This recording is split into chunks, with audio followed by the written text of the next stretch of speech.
Cove by Nicholas Vrekar. On a warm afternoon in May, Anna lay in the grass staring up at the sky. She pointed at a distant cloud and said, "That looks like a sheep." Thea, her mother, lay on the grass beside her. "I suppose it does." "That also looks like sheep."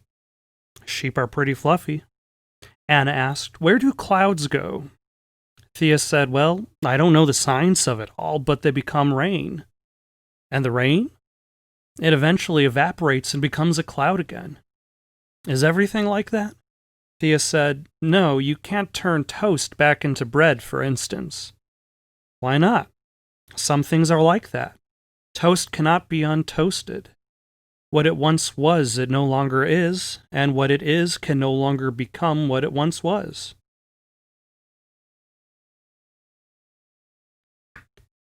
Thea said, "I have to show you something only I know about.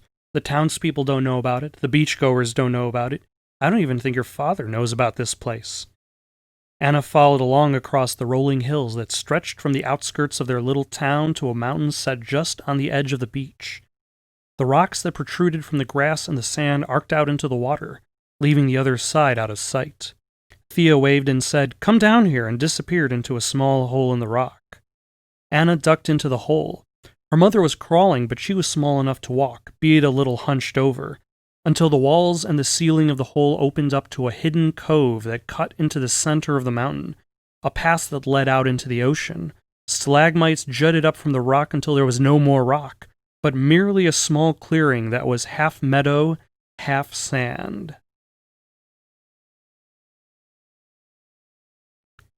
Thea asked, "So, what do you think?" Anna said, "It's okay." "Okay? Just okay?" "It's a beach. There are lots of beaches I can go to, most of which I can get to without having to walk through a dirty hole in the mountain." Thea said, "Well, I'll have you know that this hole in the mountain doesn't just take you to any beach. It takes you to a private beach, owned and operated by one woman." "Who?" Anna asked. "Me, of course."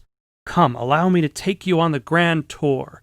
Over here is the picnic grounds. Here is the climbing wall, and that takes you to the diving stone. Only dive from there, everywhere else is too shallow. And last but not least, nestled at the edge of the cave, is the book nook, the perfect nook for the perfect book. So what do you think?" Anna shrugged. "I guess it's all right."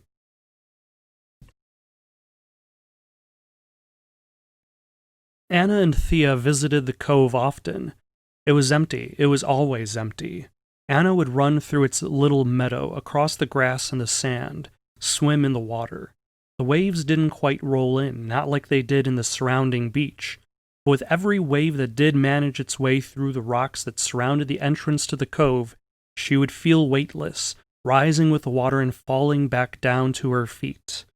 On a warm afternoon in the end of June, Anna had her bathing suit on, her towel, her flip-flops, but the house was quiet. Thea was laying on the couch in the living room.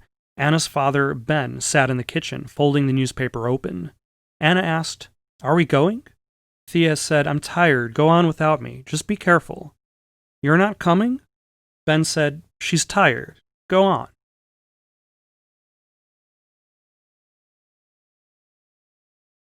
Anna lay in the grass and pointed up at the clouds. She said, "That one looks like a sheep. So does that one." She waited and stared at the sky in silence. She collected her towel and her cell phone and walked off toward the cove. As she hunched over and stepped into the hole, she could smell something different. The light at the end of the hole, where it expanded outward into the cave and then into the cove, was dark. Then the smell. Every step brought her closer to it.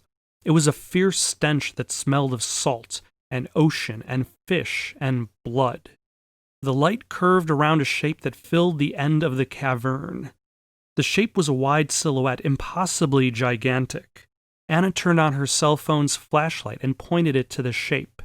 The whale was large, larger than she had ever seen, whether it was in a zoo or on TV.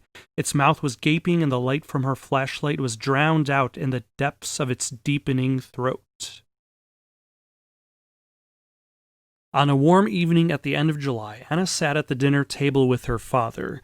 Thea wasn't there. Anna stared at her food and poked at the corn, the beef tips, and the mashed potato with her fork.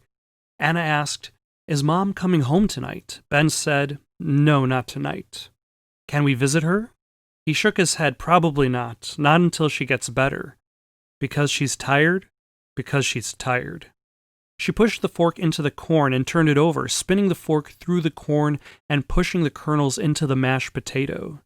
Ben said, "She'd probably want you to eat your food, not play with it." Anna said, "Probably." "When do you think she'll get better?" "I don't know, but I'm sure she'll be better in no time." "By August?" "That's what we're all hoping for. Come on now, eat your dinner." Anna scooped up a combination of corn, mashed potatoes, and beef and bit into her food. After dinner, Ben scanned old photos onto his laptop. There were boxes and boxes of them, and he'd made it his mission to digitize and catalog them all. Anna asked, "Is this Grandma?" Ben said, "I think she was in her 30s back then." "And this? I think that's one of your cousins." "And this?" Ben gave the photo a long look. "I have no idea who these people are." "What's this?" Anna pointed to a black and white photo of a cobblestone bridge. Ben said, I think that's a bridge in your grandparents' hometown on your mom's side, back in the old country. I think that's where your grandpa proposed to your grandma. Oh, but you never met them, did you? They passed away before you were even born."